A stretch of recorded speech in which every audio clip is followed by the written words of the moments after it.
2029 पासून या संकल्पनेला सुरुवात होईल. 2029 पर्यंत नरेंद्र मोदी प्रधानमंत्री राहतील का?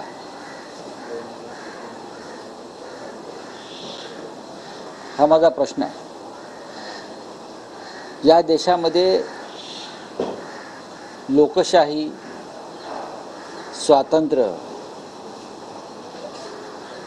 पूर्णपणे मोडून उद्ध्वस्त करण्याच्या ज्या योजना आहेत नरेंद्र मोदीच्या, त्याच्यामध्ये वन इलेक्शन वन नेशन ही त्यांची संकल्पना आहे. या देशामध्ये संघ राज्य पद्धती आहे, फेडरल स्टेट सिस्टीम आहे. प्रत्येक राज्याची सामाजिक, त्यानंतर तिकडलं एक मोसम, वातावरण प्रत्येक ठिकाणचे वेगळे आहेत. जम्मू काश्मीरला तुम्ही निवडणुका घेऊ शकत नाहीत लोकसभेबरोबर, नॉर्थ ईस्टला घेऊ शकत नाहीत तुम्ही. काही राज्यामध्ये तुम्ही 7-7 टप्प्यात निवडणुका घेताय.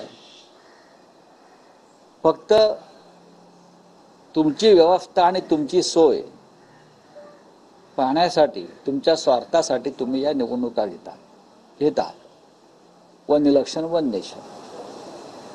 राज्यांचे प्रश्न वेगळे असतात आणि लोकसभा म्हणजे राष्ट्रीय प्रश्न वेगळे असतात